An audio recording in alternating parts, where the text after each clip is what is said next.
Bueno, gracias, Padre, por permitirnos reunirnos en tu nombre. Gracias por los hermanos que toda la semana nos acompañan para poder discernir esta quinta revelación, que es la que hemos abrazado como camino espiritual para cada uno de nosotros, con nuestras diferencias, pero siempre de tu mano y de tu guía. Gracias por la familia, por los seres que amamos y por todos aquellos que nos acompañan siempre. Te pedimos por la salud de aquellos que padecen enfermedades y que según tu voluntad encuentren el camino que corresponde. Gracias, Padre, una vez más, en nombre de tu Hijo amado Jesús. Amén. Adelante, José. Gracias. Gracias, Jairo. No, yo solamente quería recordarles que en la sesión del viernes pasado, que estuvimos conversando un poco de un párrafo del documento 36 de los portadores de vida, que menciona lo que podríamos considerar los cromosomas. Se habló un poco de genética y tú me pediste si podía preparar algo, algunas de genética para tener alguna idea. Y yo había traído eso preparado, pero no sé cómo va a ser la reunión de hoy día, si vamos a No, seguir con excelente, más suelto excelente. o volvemos al tema de la genética. Vamos a ver ese tema de la genética. Me parece interesante porque eso nos ilustra más y nos va a ayudar a aprender un poco más ese documento que nos habla sobre los portadores de vida, que, bueno, para quienes no estamos relacionados, el tema nos resulta bastante difícil de comprender. Adelante, José. Gracias por habernos obsequiado con eso y el tiempo que le dedicaste para preparar. Adelante. Gracias. Ok, voy a tratar de hacer algo breve y conciso para no aburrirlos con cosas científicas. ¿Puedo compartir pantalla, Miriam? A ver. Bien, esto es lo que yo he considerado como nociones básicas de genética. Vamos a ponerlo en modo de presentación.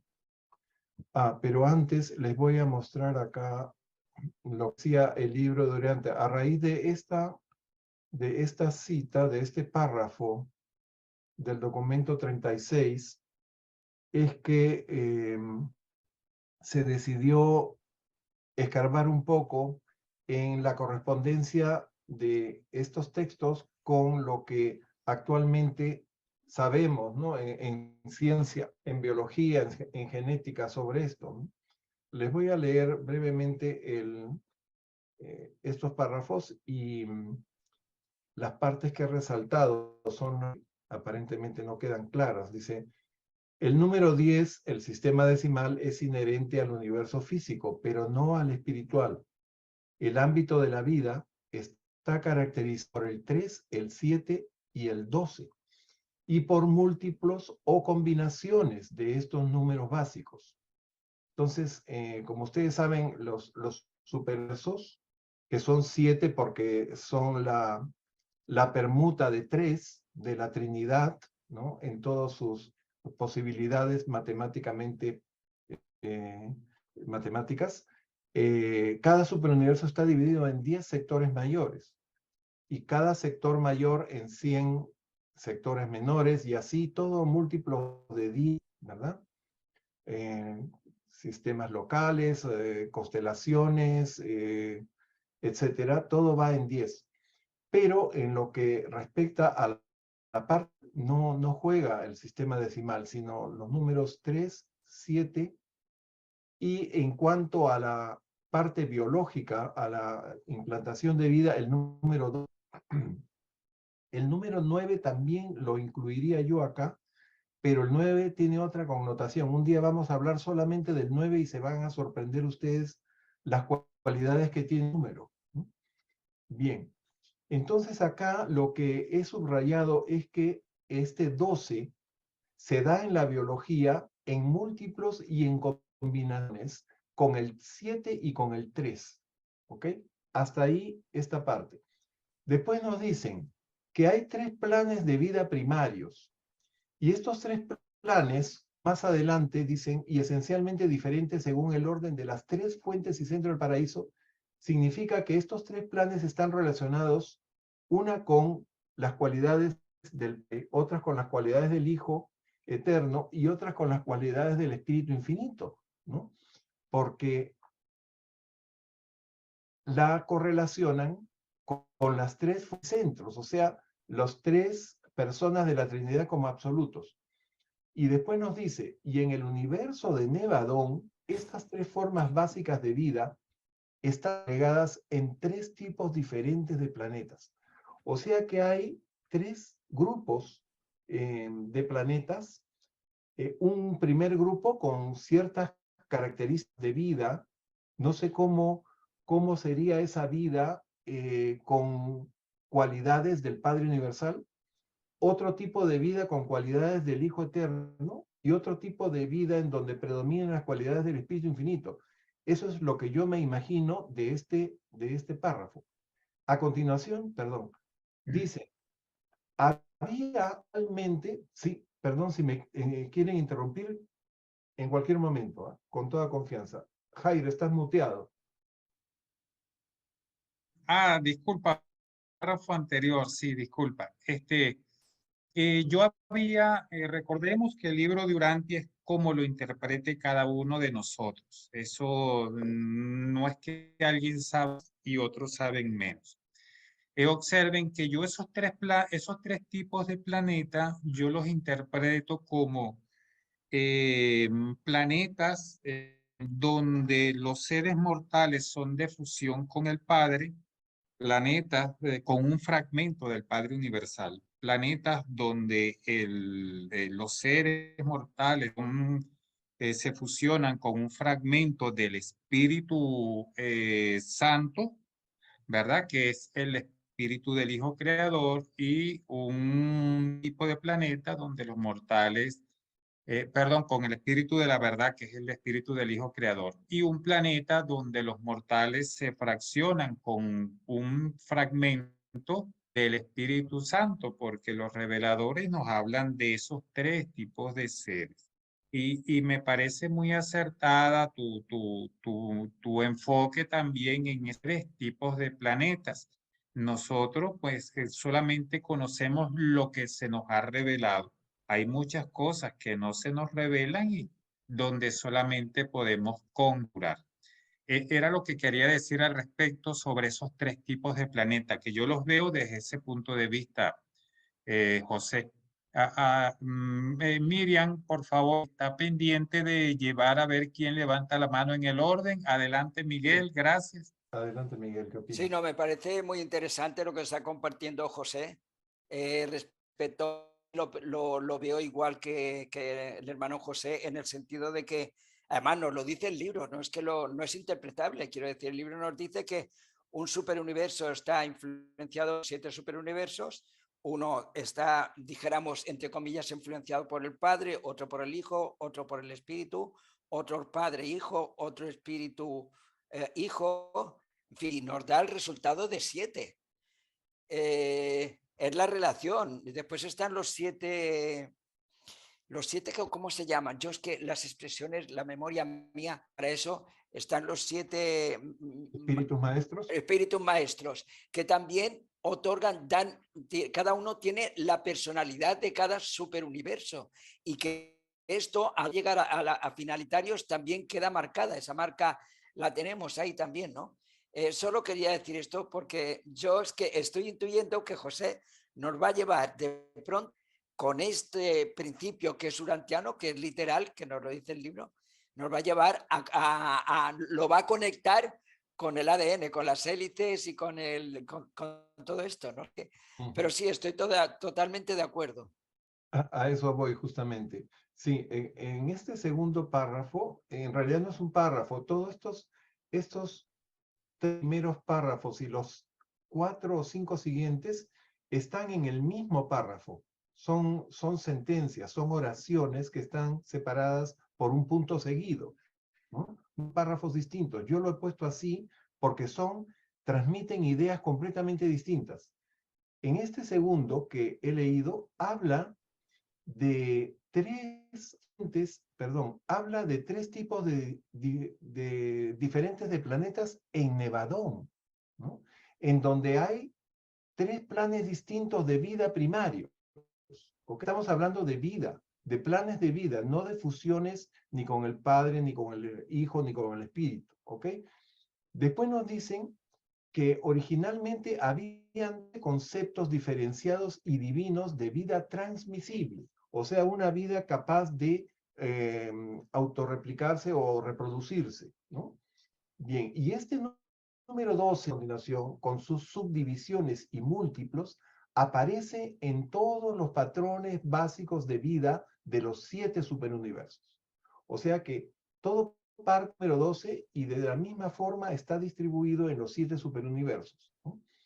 Bien, también nos hablan de 7 tipos arquitectónicos de diseño de vida, ¿ok?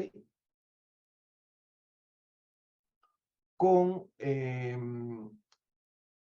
los 7 espíritus maestros o los 7 superuniversos. Están hablando de 7 tipos arquitectónicos. Ustedes saben que al inicio de ese documento hablan de unos arquitectos del ser, que no son los arquitectos del universo maestro, sino son los arquitectos que diseñan las formas de vida, ¿ok?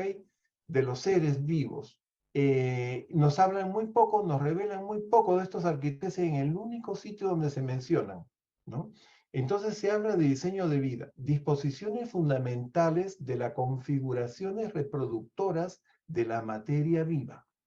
Antes dice, los patrones de vida de Orbontón es nuestro superuniverso, están configurados en 12 portadores de herencia. Cuando se escribió el libro de Urantia, cuando se recibieron los escritos, podríamos decir de forma más propia, en 1934, conocían los cromosomas, ¿ok? Ya Darwin había enunciado la teoría de la evolución. La publicación del origen de las especies data de 1859. Y 8 años después, Gregorio Mendel había publicado los factores de la herencia, ¿no? O las bases de la herencia, por eso se le llama el padre de la genética, ¿no? En 1866. ¿Ok? Entonces, perfectamente el libro pudo haber puesto aquí, en vez de 12 portadores de herencia, 12 cromosomas. Pero no habla de cromosomas aquí. ¿Ok? Otra cosa quiero destacar. A continuación dice, los distintos órdenes de criaturas con voluntad, o sea, estamos hablando de animales superiores que se conectan a los circuitos de adoración y sabiduría, ¿ok? Del Espíritu Santo, de la Madre Divina. Dicen, estos distintos órdenes de criaturas con voluntad están configurados según los números 12, 24, 48, 96, 192, 384 y 768. O sea, el 12 podríamos decir la primera unidad, 24 sería el segundo múltiplo, 48 sería a la cuarta, 96 octava, 192 sería a la 16ª, 380, y así geométricamente aumentando. ¿Ok? Esto ha sido interpretado por muchos lectores del libro de Urantia como que son los cromosomas humanos. Y en algunos sitios he oído gente muy preparada en el estudio de Urantia que dicen que los seres humanos tenemos 48 cromosomas, lo cual no es cierto. El ser humano tiene 46 cromosomas. Y esto se sale de esta regla. ¿Cómo explicar eso? La única forma de explicarlo es decir que estos números no se refieren al número de cromosomas que hay en las... Definitivamente.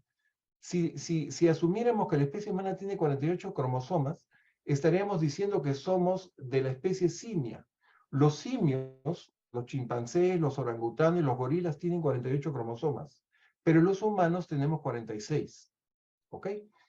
Y finalmente el párrafo concluye diciendo, en Urán, o sea, en nuestro planeta, hay 48 unidades de control de patrones determinantes de rasgos en las células sexuales de producción humana. Ok, entonces justo por estos dos últimos, por estas dos últimas sentencias, dicen, muy bien, es que la especie humana tiene 48, la ciencia describe 48, por ahí debe haber un par que se les ha escapado, ¿ok? Porque está claro que están refiriéndose a los cromosomas. Pero yo les digo que no se están refiriendo a los cromosomas, de mi modesto punto de vista, de mi modesta opinión. ¿Por qué? Porque perfectamente el libro Durante pudo usar la palabra cromosoma, ya se conocía, ¿ok? No nos es nada nuevo. Y en segundo lugar, no habla de las células del cuerpo, sino en las células sexuales. O sea que estamos hablando de los gametos, estamos hablando de óvulo y de espermatozoide. Por eso yo hice un comentario cuando hablaron de este párrafo en el grupo X del día jueves, ¿no? Que seguramente se refería a unas partículas de material genético que existe en el óvulo femenino, que se llaman los corpúsculos polares, ¿no? Que son dos, y que los corpúsculos aparecen en un momento, cumplen una función que es preparar el óvulo para la fecundación y después desaparecen. O aparentemente, o se ocultan, porque no pueden desaparecer. Todo está dentro de ese óvulo, ¿no? Entonces yo decía, seguramente esos son los dos componentes tipo cromosómico que faltarían, ¿no? Pero ahora, viendo un poco más en esto, pienso que no se refiere a eso, sino se refieren a otras cosas que todavía no se han descubierto. Pero para darles una idea de lo que es la genética, he parado algunas definiciones acá. Si es que alguien no tiene algún comentario. Adelante, Miguel. ¿Puedes volver atrás, por favor, José? Con mucho gusto. Ahí. No, es que por la explicación, es que es interesantísimo lo que está compartiendo con nosotros. Yo me voy a agarrar a dos palabras, determinantes de rasgos. Además de en las células sexuales, determinantes de rasgos. ¿Por qué digo esto? Porque me viene a la memoria cuando de pronto aparecieron aquí 8 razas de color que probablemente ya vendrían dentro de esa información genética o de ADN o lo que queramos llamar, porque fue un rasgo único, no había, ¿no? Y no sé si tendrá relación lo que estoy diciendo con lo que tú nos estás explicando, que a lo mejor no tiene que ver tanto con el ADN como que ya estuviera, esos portadores de vida trajeron esa vida, pero reprogramada para que se fueran cumpliendo esos ciclos, esos cambios genéticos, eso, yo qué sé, no lo sé, ¿no? Bueno, mi cano científica me va por ahí, no sé si estoy diciendo alguna incongruencia o no, pero me lleva por Bueno, ahí. has destacado una palabra clave, la palabra rasgos, Rasgos, determinantes. sí, claro. Cuando Gregorio Mendel describe los factores de la herencia, todavía no se había inventado la palabra gen. La palabra gen vino posterior. Él le llamó rasgos, rasgos hereditarios. ¿Ok? Entonces, esto es importante. El libro Durante así habla de rasgos. Por lo tanto, aquí se está hablando de genes. O sea, determinantes, dice, hay 48 unidades de control de patrones determinantes de rasgos. ¿Qué significa unidades de control de patrones determinantes de rasgos? Que junto con los genes que determinan rasgos, ¿no? Hay otras unidades reguladoras de esos genes que hacen que ese gen se exprese, que hace que ese gen se modifique de alguna forma o se combine con otro gen. Hay mucho material genético que no es precisamente determinante de rasgo, está en el genoma humano. que vamos a hablar más adelante, si es que nos queda algún tiempito. Estamos bien, ¿no? Son las 8:04 en mi reloj. Ok, entonces vamos a repasar algunos términos de genética y un poco orientarlos en este aspecto. Vamos a tratar de ser lo más breve y conciso posible. Bien, la genética es la parte de la biología que se ocupa de genes, por eso se llama genética. ¿Y qué es un gen? La mínima unidad de información genética heredable, o sea, un rasgo, lo que llamaba Mendel. Y posteriormente se supo que esa partícula de información genética heredable era un fragmento del ADN, del ácido desoxirribonucleico. Este ADN súper enrollado se encuentra dentro de unas estructuras que pertenecen al núcleo de las células que se llaman cromosomas. Se llaman cromosomas porque se teñían de un colorante intensamente, más que otras partes de las células. Por eso se les llamó así, cromosomas. Bien. Ahora, inicialmente se estimaba que el genoma humano tenía unos 20.000 genes. En la primera publicación del genoma humano se describieron algo así como 31.000 genes. Y después se ha visto que aproximadamente hasta 100.000 genes que determinan los factores heredables. Y seguramente todavía se están quedando cortos. Bien, entonces vamos al cromosoma. En los cromosomas, como les digo, hay ovillos súper apretados de ADN que los pueden ver ustedes acá. Si nosotros desenrolláramos las de ADN, ¿no? Y una a continuación de otra, llegaríamos a una distancia de 20 metros. ¿Ok? Eso lo han hecho por acciones de las moléculas, ¿no?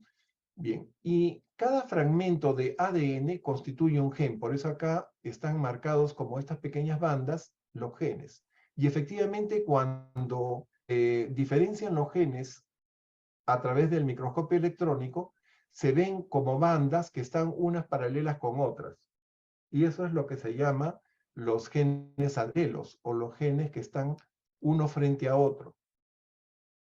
Son el mismo gen que expresa diferentes cosas del mismo carácter hereditario. Por ejemplo, el gen de ojos puede expresar un color de ojo negro o marrón o azul.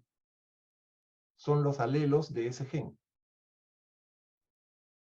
Entonces, cuando se ve un tejido celular, por ejemplo acá este es un tejido vegetal, una tela de cebolla, se ve que algunas células están reproduciéndose. Unas están tranquilas con el núcleo perfectamente entero y en otras el núcleo se ve como desintegrado y este material que se tiñe con el colorante que se llama la cromatina o los cromas están separándose. Y esto es porque la célula está partiéndose o reproduciéndose en dos células hijas, ¿no? Con el mismo material genético de la célula madre. Okay. Las células animales tienen generalmente esta forma, ¿no? Estas, por ejemplo, son células descamadas de la piel de los labios, ¿no? En estas células se suelen hacer los cariotipos, o sea, los análisis de los cromosomas. Hay otras células que tienen estructura poligonal, como las células del hígado, por ejemplo. Vemos varios tejidos, y en los tejidos serosos, les he puesto esto, en donde está aumentada la reproducción celular, se ven muchas células cromatizadas y que están haciendo la mitosis, la división celular, ¿no?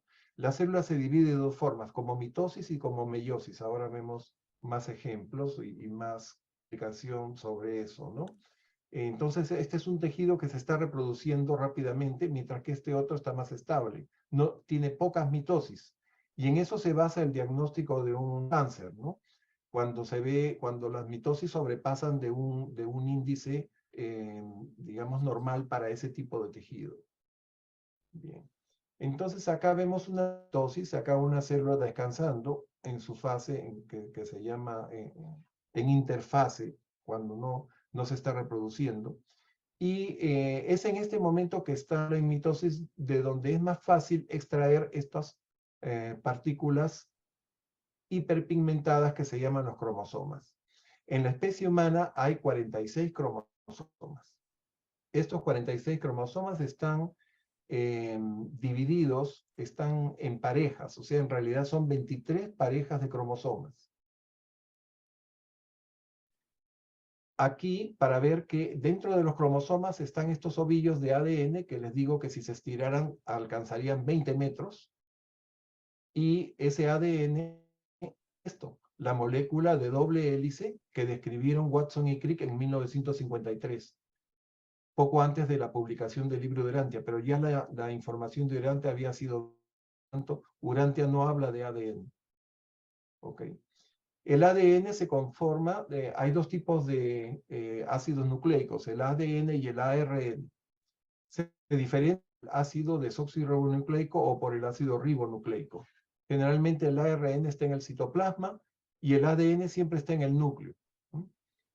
Y además de las cadenas, que los pasamanos de la cadena, podríamos decir, están formadas por ácido fosfórico, ¿no? Y una molécula,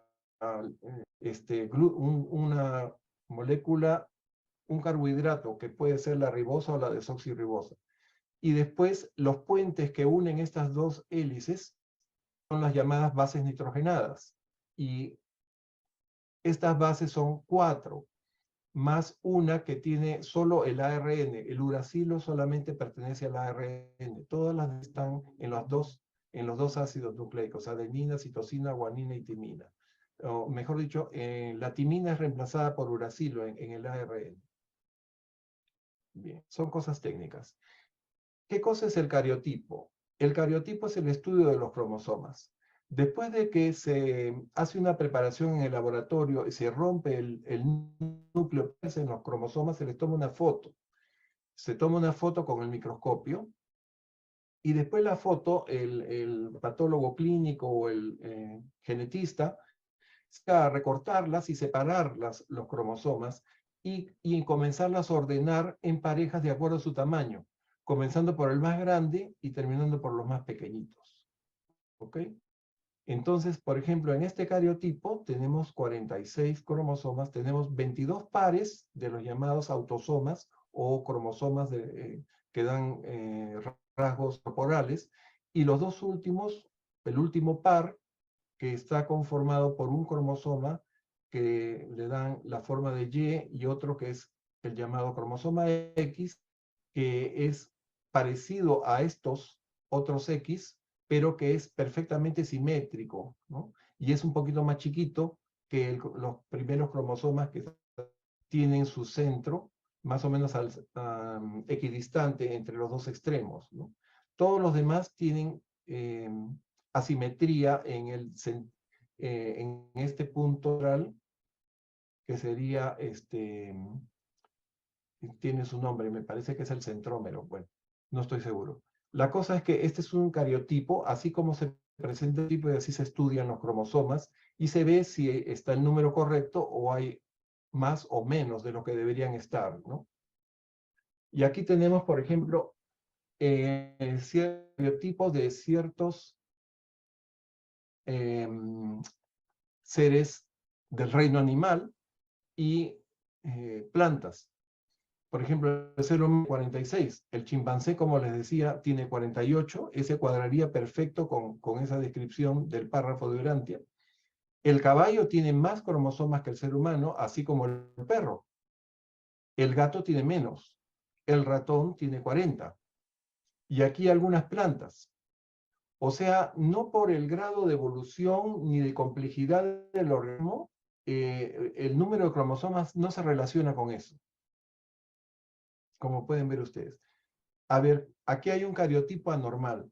Si ustedes se fijan, cuando se ordenan los cromosomas, resulta que hay 3 igualitos en este grupo donde solo deberían haber 2, en el número 21. Esto es lo que se llama trisomía, porque hay 3 en vez de 2, trisomía 21, o también llamado el síndrome de Down. Es una de las pocas trisomías que hay. Muchas trisomías pueden darse con cualquiera de estos otros cromosomas, pero no son compatibles con la vida, ¿no? La mayoría de los abortos espontáneos que tienen las damas en el primer trimestre de embarazo son producidos por trisomías, ¿ok? O monosomías, o sea que falta uno de los cromosomas sexuales o falta uno de los cromosomas somáticos o de los autosomas, ¿no? Hay otras trisomías que también pueden nacer, que son la trisomía 7 o trisomía de Edwards, ¿no? Y la trisomía 14 también, pero son tan graves que no, esos bebés no sobreviven mucho tiempo. Bien. ¿Qué son los llamados genes anómalos? Si bien se conoce ya que ciertas partes en ciertos cromosomas determinan ciertos rasgos, se ha visto que cuando hay errores en esas, cuando hay una falla en el orden de las bases nitrogenadas, porque estas bases, adenina, guanina, citosina y timina, forman como un alfabeto.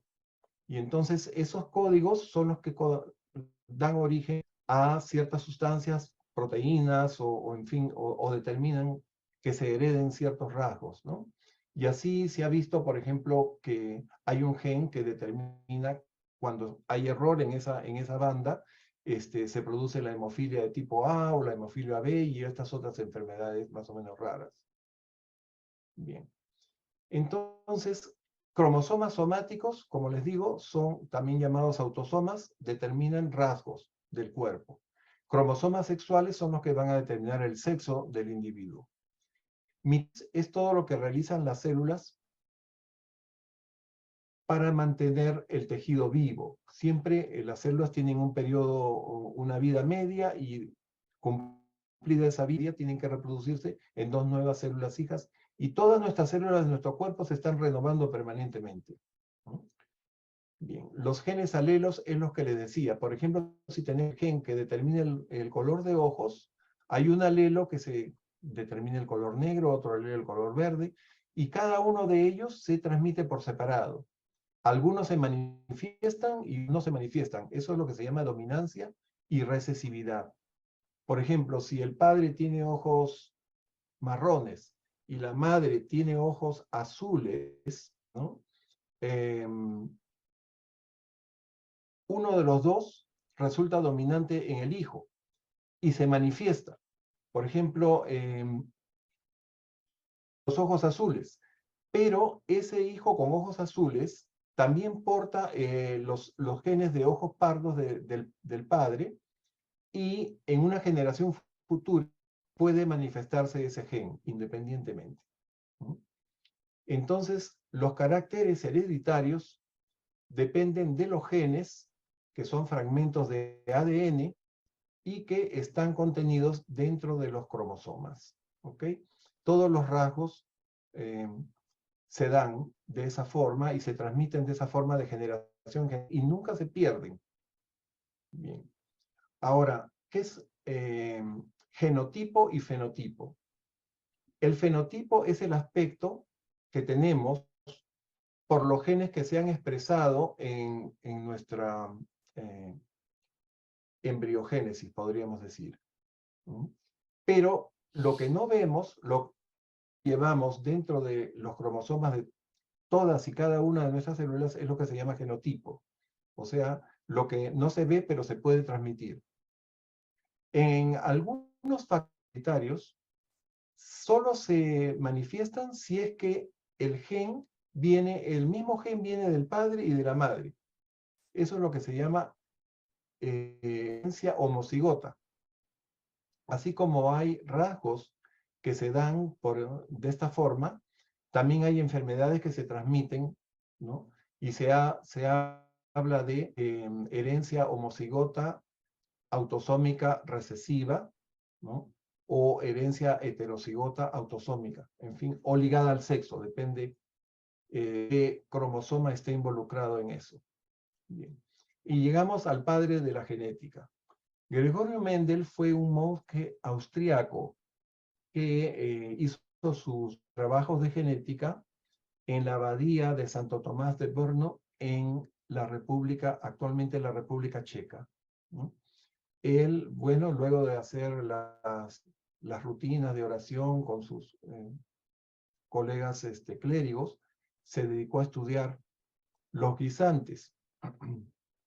aquí estas bolitas verdes que ustedes ven, es increíble la cantidad de nombres que tienen. En Perú le dicen arvejas, pero también se conocen como guisantes, también se conocen en México, creo que le dicen, bueno, tiene un nombre muy gracioso. En fin, él publica su trabajo en 1816. Chícharos, hermanito. Chícharos, sí. Ok. Y bien, y enuncia, él, conclusiones de sus experimentos, enuncia 3 leyes de la herencia. La primera ley se llama de la de dominio, la segunda de segregación, y la tercera ley se denomina de distribución independiente. Bien. Entonces, él se preguntaba, y por eso se puso a estudiar en las plantas, porque no podía hacerlo con humanos, y era más lento y difícil con animales.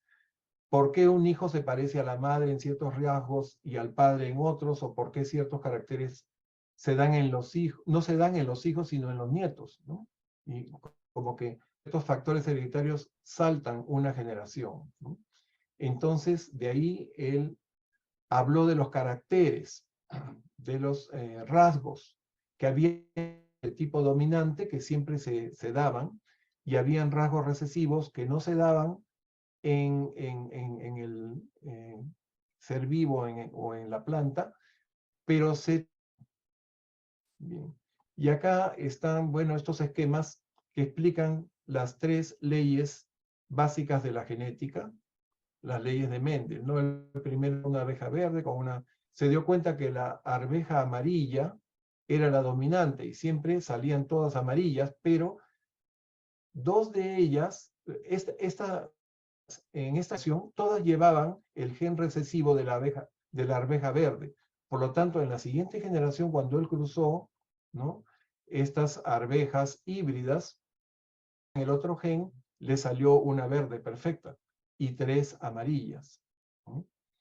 Y en el tercer experimento, él cruzó 2 factores, no solamente el color de la arveja, sino la piel de la arveja. Había una arveja que era de piel lisa y otra arveja que era rugosa. En el tercer experimento encuentra todo esto, ¿no? Si quieres, no quiero perder tiempo en explicar todo eso. Bien, tuvo que venir en 1905 el zoólogo estadounidense Thomas Morgan. Él fue el que le da la base, la base molecular a los genes que había descrito, o estos factores que había descrito Mendel, ¿no?, estudiando los cromosomas de la fruta, ¿no?, la Drosophila melanogaster. Entonces, él llegó a estas conclusiones y por eso le dieron el premio Nobel. Los genes, es decir, los cromosomas, los genes se ordenan linealmente en los cromosomas, los genes próximos tienden a heredarse juntos por el proceso de ligamiento, los genes pueden heredarse por separado, aún no muy juntos, en el cromosoma gracias al proceso de entrecruzamiento o recombinación genética. Se hace mucho de esto para mejorar especies de alimentos y también para de animales, ¿no? Bien, entonces este es el que ya puso la base científica de la genética moderna, Morgan, ¿no? Ustedes saben que Gregorio Mendel fue casi contemporáneo de Darwin, ¿no? Darwin publica en 1859 el origen de las especies, y no sabía nada, o aparentemente no quiso tomar en cuenta los trabajos de Mendel, ¿no? Inclusive hubo un libro que publicó Darwin, La herencia, bastante después, varios años después del libro de Mendel, de la publicación de Mendel en 1866, en donde él no acepta la teoría de Mendel. Él pensaba más bien que en un viejo concepto que se llamaba pangénesis, ¿no? O sea, Darwin pensaba que caracteres se iban adquiriendo de acuerdo al medio ambiente. Hay algo de cierto en eso, pero lo cierto es que ya los genes existen en cada individuo y se transmiten de generación de acuerdo a las leyes que había descrito Mendel. Y la base molecular de eso la da Morgan. Y dos palabras para terminar con lo que se llama, ¿no? Ustedes han oído hablar que fue un megaproyecto científico de la biología biomédica, ¿no? En donde intervinieron varios países, ¿no? Y que se inició en 1990. Los primeros resultados fueron dados en el 2001, cuando el genoma se había completado en un 90%. Y posteriormente publicaron más trabajos hasta que en 2004 se dijo que ya se tenía el 100% del genoma humano. Entonces, ¿qué es el genoma humano? Es el mapa, nuestro mapa genético. Es qué genes tenemos y dónde están ubicados. Es un mapa en donde están los 46 cromosomas y todos los genes que están contenidos en ellos. Y se estimó en ese momento que eran unos 31.000 genes, pero les digo que ahora los biólogos hablan de que hay más de 100.000 genes en el humano. Esto ha traído implicancias éticas y legales. ¿Por qué? Vamos a ver las implicaciones del genoma humano. Primero, a nivel científico, se hizo esto con la idea de ver si se podía, a través del conocimiento completo del genoma, saber el origen de la vida y cómo es que esta vida evolucionó, hasta desde las especies más simples hasta el ser humano, ¿no? En segundo lugar, se quería tener información sobre sitios en donde podían haber genes erróneos, como les había mostrado en el slide anterior, que predisponían a enfermedades que se transmitían de generación en generación. Actualmente la medicina considera que enfermedades como la diabetes, como la artritis reumatoide, como la hemofilia, son enfermedades causadas por errores genéticos, y también se postula que el cáncer está incluido, o sea que el cáncer es hereditario. En tercer lugar, esto iba a conocer el genoma humano, iba a facilitar lo que se llama la terapéutica génica, ¿no? O sea, poder arreglar esos genes de alguna manera o de anularlos, o mediante ingeniería genética corregirlos, ¿no? Y de esta forma se prevendrían enfermedades transmisibles, hereditarias, podríamos decir mejor. Y la cuarta implicancia, que es lo que se llama la eugenesia. ¿Qué significa la eugenesia? Que es una palabra súper técnica que aparece en el libro de Durantia.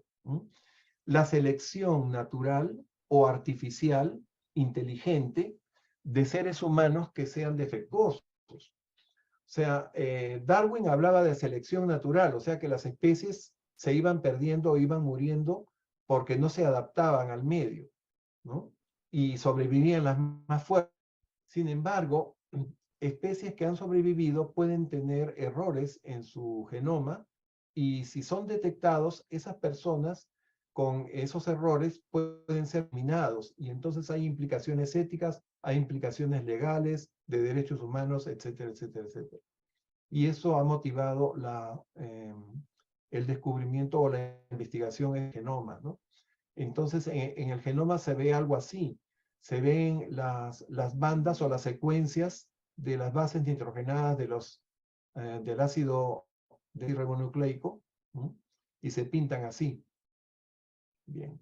Y esto básicamente eran las nociones de genética que les quería traer. Hay mucho más de que nos extenderíamos demasiado, no vale la pena.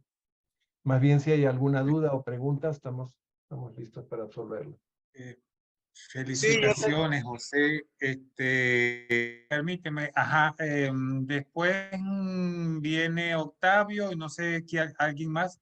Quería felicitarte porque, bueno, yo estaba confundido. Yo pensé que pensando en 48 genes en el ser humano, que había 23 y que ese par XY era el gen 28. La verdad que me ha sacado de esa duda, a pesar de que en mi formación vi algo de biología hace muchos años, pero se va perdiendo el conocimiento.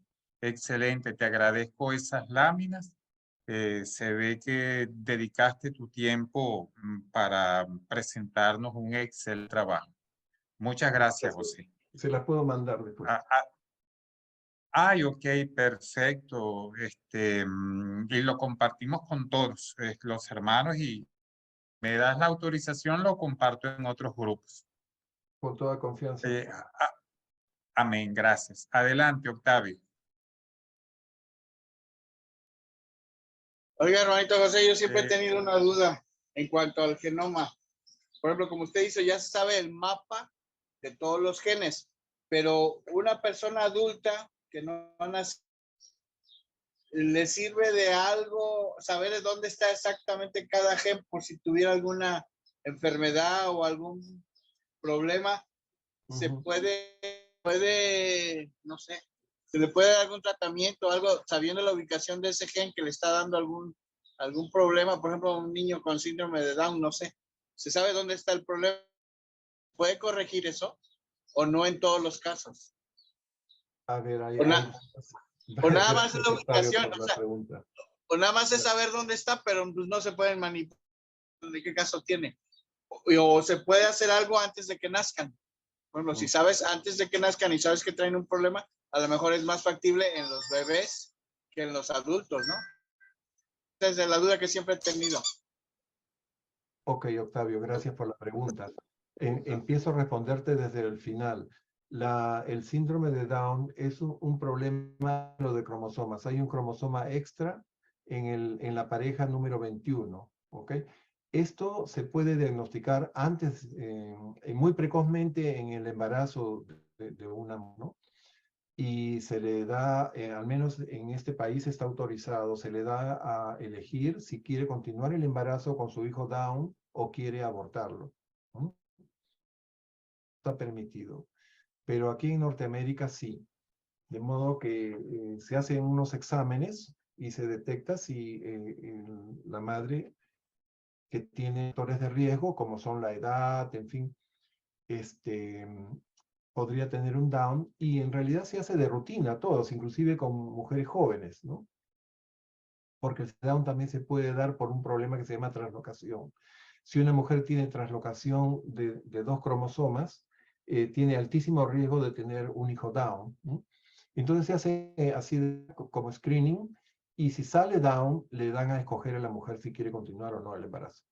Ahora, nosotros ya nacidos, hechos y derechos, podríamos tener alguna tara o algún error genético en nuestras células. Bueno, en eso está trabajando mucho la biología y la genética, en buscar test, exámenes que puedan determinar si hay una falla, hay algún error en alguno de estos genes que puedan dar origen en nuestra descendencia de una enfermedad hereditaria, o bien que nosotros mismos desarrollemos con el tiempo algo, ¿no? Se ha trabajado mucho en lo que respecta a tumores malignos. Hay test ahora que determinan si una mujer tiene factores genéticos que la podrían predisponer con un porcentaje de riesgo a desarrollar de mama, por ejemplo, ¿no? Y hay mujeres que deciden pues hacerse la mastectomía sin que haber desarrollado cáncer, pero solamente porque les salió el test por encima de lo normal de poder desarrollar cáncer de mama. Esas cosas hay. A mí me parece totalmente antiético, pero es una opinión personal. Eso existe en momento, y así hay otros marcadores para otros tipos de enfermedades, ¿no? Entonces, para lo único que nos serviría hacernos un genoma y ver si tenemos genes defectuosos es para de nuestra descendencia. Pero, si somos conspiranoicos, podríamos decir que en cada muestra que nos pueden tomar de sangre, ¿no?, de cierta mano negra, pueda saber no solamente de nuestros estatus socioeconómicos, sino también nuestro estatus biológico, ¿no? Y saber si nosotros tenemos tal o cual enfermedad latente que se pueda manifestar en la herencia. Quizás los estados o ciertos en información de sus poblaciones en ese sentido, ¿no? Pero en fin, eso ya es teoría de la conspiración, pero es posible hacerlo. Es posible saber, sin que la persona se dé cuenta, de muchas formas, cómo puede estar su mapa genético, ¿ok? Y eso puede motivar acciones de eugenesia, ¿no? por los estados. Wow. Okay. No sé si esas eran todas tus preguntas o había algo más. Una última, hermanito. A los alcohólicos y drogadictos no se les puede ayudar por medio del genoma humano. Mira, lo que todavía está en pañales es la terapia génica. O sea, todavía no se ha podido, se pueden seleccionar especies características y de hecho se hace con animales, se hace con especies de plantas alimenticias, en fin, y se mejoran, ¿no? Las cosechas se hacen resistentes a ciertas pestes, se hacen resistentes a sequías, en fin. Eso hay desde hace mucho tiempo, antes del genoma inclusive, pero actuar directamente sobre un gen, hacer una ingeniería genética, probablemente se esté haciendo, es ultra secreto, todavía no se han dado a conocer resultados. Así como ya no se habla más de las clonaciones, ¿no? Ustedes recordarán la abeja, la oveja Dolly. Hay gente que dice que están haciéndose ejércitos de gente clonada, ¿no? Y seleccionada con ciertas capacidades físicas. En fin, eso está dentro de lo que es la teoría de conspiración. Gracias, hermano. Miguel tiene levantada la mano. Sí, Miguel. Es que es tan interesante el tema que has traído. Por ejemplo, a mí me alarma mucho esa insinuación especulativa de que en base a un conocimiento posterior de unas deformidades hereditarias que ya puedan anular o cortar de raíz al portador antes de que llegue a nacer esa persona defectuosa, que por culpa de esa información que puedan tener ciertos países, que ya se esté jugando con la vida o con la enfermedad. Eso a mí muchísimo, ¿no? Y yo prefiero más, lo digo muy en serio, no quiero ser conspiranoico, puede que esté, pero no. Yo me niego a pensar que la maldad de los gobiernos llegue tan lejos como para ya pensar en la dominación del ser humano por per se. Es que no lo sé, yo oyente como urantiano me niego a pensar que nuestros hermanos mayores permitieran esas atrocidades. Yo me revelo. O sea, me tranquiliza confiar en ellos, que no van a permitir que hagan este tipo de atrocidades, ¿no? Y la última pregunta que comparto con vosotros es, ¿le encuentras alguna explicación a ese cambio genético, ese cambio de rasgos, que de una sola pareja que salían los 8 colores?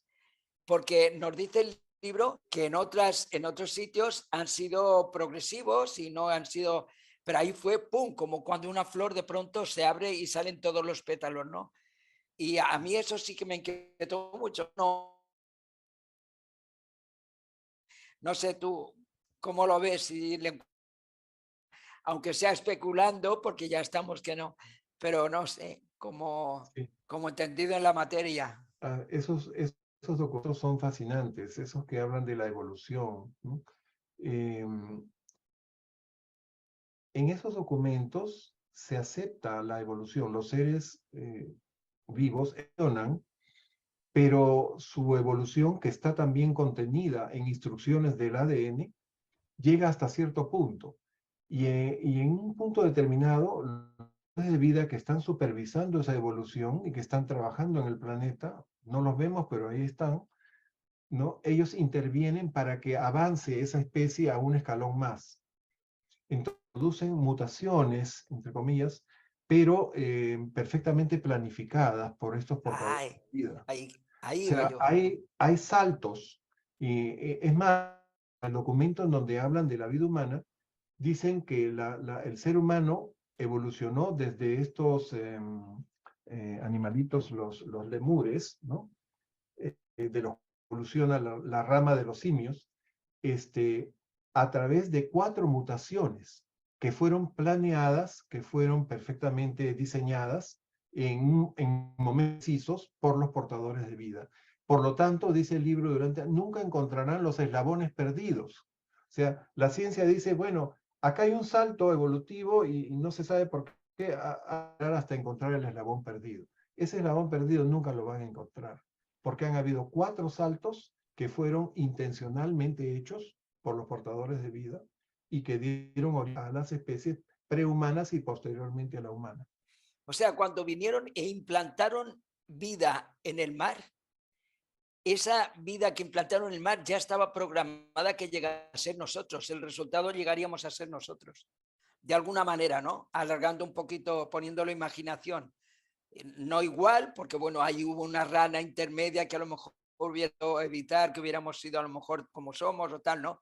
Pero quiero decir que de alguna manera los portadores ya, eso ya estaba desde un principio, no sé cómo decirlo, programado, diseñado, no lo sé, ¿no? Qué interesante, qué interesante. O sea, no aparece el ser vivo como tal y se queda como tal, sino evoluciona, Sí, sí, sí. evoluciona hasta cierto punto y después ellos le dan, digamos, el impulso que necesita para seguir evolucionando hasta hacia otra escala. Y así van pasando las diferentes especies, ¿no? Pero hermano, dice el libro que una vez que ya está implantada la vida, ellos solo pueden, los portadores solo pueden manipular el entorno, pero no la genética. Quiero decir que, no sé, eso me lleva a mí de alguna manera a pensar que ya, a ver, por evolución, por genética, por lo que sea, por herencia, por desarrollo de, yo qué sé, de la vida del mar a la planta, de la planta al animal, o de la vida del mar al animal y a la planta, yo qué sé, no lo sé, ¿no?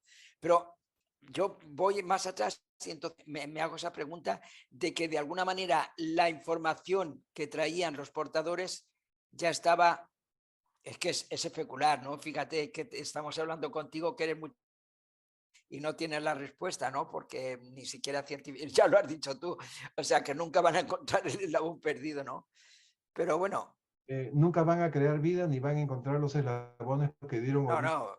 a la humanidad. Sí, sí. Pero en esto que tú dices, ellos están prohibidos, después de que terminan su trabajo de implantación de vida y hacen un diseño de vida, cloruro de sodio y todo eso, ya están prohibidos una vez que esa vida comienza a desarrollarse de crear otra forma de vida paralela.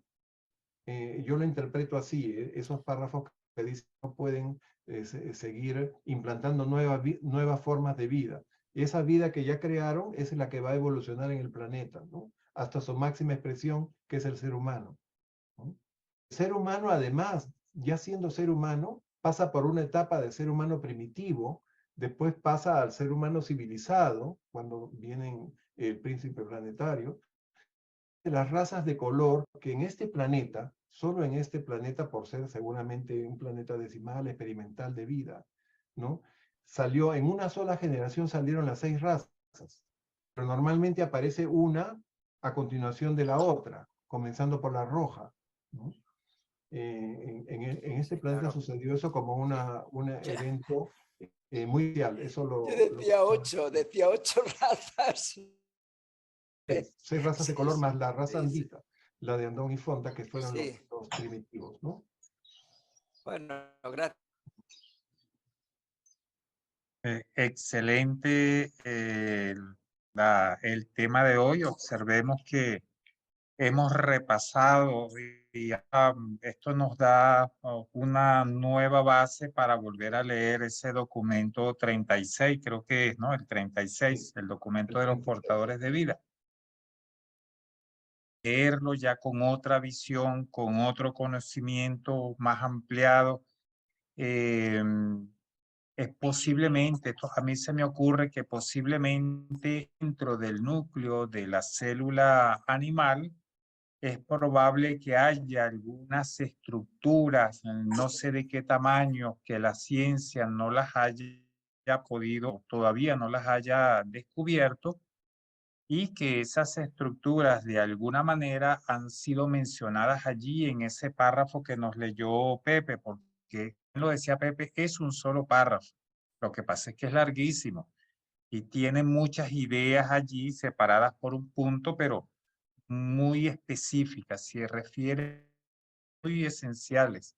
Ellos hablan allí de controles de los portadores de vida, hablan concretamente de células sexuales, de los células transmisoras de los caracteres, pero hay otros nombres allí, como nos decía Pepe, los 3 planes de vida. Bueno, nos imaginamos que pueda ser, no estamos seguros de que sea así. Nos hablan de los 3 planetas donde hay donde se manifiestan esos 3 tipos de vida. Los pensamos de una manera, pero no estamos seguros de que sea así. Y como nos dice Pepe, pues al igual que muchos otros lectores, yo tenía la confusión de que nosotros tenemos 48 pares de cromosomas y realmente no es así. Nosotros somos como una excepción dentro de eso que nos leyó Pepe de 12, 48, 76, creo, 72 y todo lo demás. No calzamos con ninguno hasta ahora. A mí se me ocurre pensar que es posible que con el tiempo, con el desarrollo de las tecnologías, a lo mejor se encuentre un cromosómico que ha pasado desapercibido hasta ahora por la razón que sea. Todo eso pues forma parte de la especulación y de esa motivación que nos brindan los reveladores para que hagamos ejercicio mental. Les digo que voy a leer nuevamente por lo menos ese párrafo del documento 36 unas cuantas veces más con el material que nos ofreció Pepe, que nos va a distribuir Pepe para tratar de entender aquellas interrogantes que todavía me quedan. Gracias, Pepe. Excelente material, excelente. No sé si hay alguna pregunta. No quiero preguntar. Alicia y luego Miguelito. Adelante. Bueno, Pepe, te quiero felicitar en primera instancia porque estoy asombrada, realmente clarísimo y una maravilla la exposición que hiciste. Gracias. Te quiero preguntar sobre esto. Cuando hablaste de los cromosomas que tienen los monos, los hombres, los caballos, me acordé de lo que uno estudia, ¿no? Algunas especies están como terminadas, están en su máximo punto de evolución. Por eso puede ser que el perro o el caballo tengan esa cantidad de cromosomas, según esta teoría que yo te estoy nombrando. 78 el perro. Claro. En cambio, el humano todavía no está para superhumano, le falta. Posiblemente en otras etapas nosotros también naceremos con esa cantidad de cromosomas, o muchos más, en la medida que esto evolucione, porque nosotros estamos recién en la mitad de la etapa, quizás menos que la mitad. ¿Qué vamos a hacer? En cambio, el caballo, posiblemente dentro de su especie, sea bastante perfecto. Por ejemplo, nosotros que estudiamos líneas de evolución en el reino mineral, el carbón en la evolución llega a ser el diamante. Por ejemplo. Imagínate. Ciertas circunstancias de presión y temperatura. Sí. Claro. Y la evolución en millones de años. Cromosomas. Claro, ¿viste? Y por ejemplo, de un protozoario así, van naciendo animales, de hongos van naciendo animales, o sea, toda una línea evolutiva muy impresionante. Y Entonces en nosotros también, estamos como recién... el tabaco tiene 48 cromosomas. Sí. Y el Puede arroz ser que tiene sea un 24. producto mucho más terminado. No es lo mismo un yuyito que un árbol frutal, una planta de rosas. Es como mucho evolucionado y posiblemente habría que cotejar esos la cantidad de niveles de cromosomas que tienen. Me pareció fantástico esa información que trajiste. La Pareció esto semilla de de última algodón, importancia. 52 cromosomas, la semilla de algodón. Increíble, ¿no? Increíble. Pero, en resumen, lo que yo quisiera acá con respecto a ese párrafo del libro de Urantia, que es el 36211, es que cuando dicen que en Urantia 48 unidades de control de patrones determinantes de rasgos, no están hablando de cromosomas, están hablando de unidades de control de patrones, probablemente segmentos de ADN que controlan patrones hereditarios que están en los cromosomas y en otros fragmentos de ADN, ¿no? Y esto no en todas las células del cuerpo, sino solamente en las células sexuales. Las células sexuales son los gametos. Estamos hablando de óvulos y espermatozoides, ¿no? De reproducción humana todavía rematan ahí, ¿no? Eso es lo que quería recalcar modestamente desde mi punto de vista, que me parece que esa última oración no se refiere a los cromosomas, se refiere a unas unidades con patrones que todavía no ha descrito precisamente la biología. Gracias. Y entonces, y otra cosita, ¿y cómo estaría con la epigenética? Lo moderno de ahora. ¿Cómo la ponemos? La epigenética. Sí, que se puede modificar el ADN a través de factores externos. Puede ser el pensamiento, puede ser la conducta, las emociones. Yo creo que la mente domina la biología, nuestra biología. Mente sana en cuerpo sano, es muy cierto. Nosotros podemos mentalmente, si tenemos un estado mental en perfecta armonía, nuestro cuerpo va a funcionar también en perfecta armonía. Totalmente. Yo estoy convencido de Como eso. decían los Ahora, griegos, ¿no? ¿somos capaces de modificar nuestro ADN? Yo creo que sí. Todavía eso no se ha demostrado, pero yo estoy seguro. Forma parte de la evolución, creo yo, de llegar a ser superhumanos, ¿no? Sí, yo creo que lo vamos a lograr eso. Una cosa simple, la clínica donde trabaja mi hija, que es diabetóloga, tiene un sistema de alimentación y de gimnasia, de ejercicio, que el que lo sigue casi negativiza de insulina.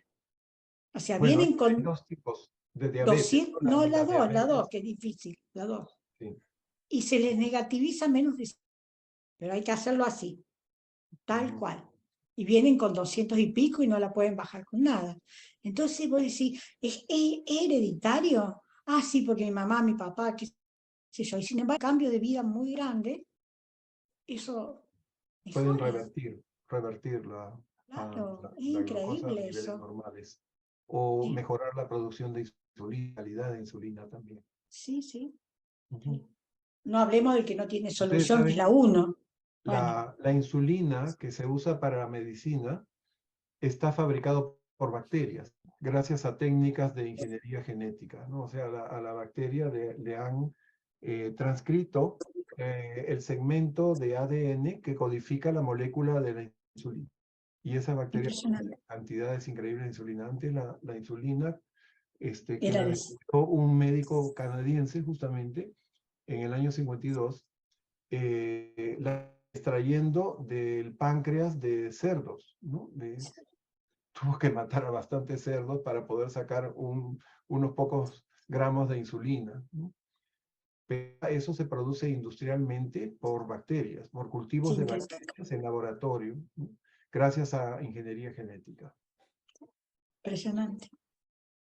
Gracias, José, sí, gracias. A ustedes por Nos estar ha instruido mucho. y por sus preguntas. Adelante, Miguelito. Gracias.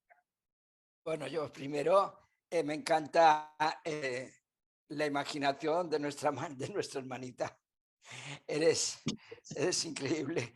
No, porque, bueno, si yo no te he entendido mal, relacionar mente se puede manipular la química de otras personas, porque uno mismo con la mente sí puede, de alguna manera, manipularse, no sé si sería la palabra, pero sí puede hacer cambios de salud en su vida, uno a sí mismo. Actitud positiva, negativa, todo esto, ¿no? Causa-efecto. pero de ahí a que mentalmente se pueda cambiar la mentalidad, ya podemos meternos en la hipnosis, en la... No, a otros no, Miguel, bueno, a entonces... uno. A uno La mismo. epigenética es sobre uno. No, entonces sí, ahí sí. Claro, Y claro. bueno, como ya nos estamos despidiendo, de verdad, súper enhorabuena.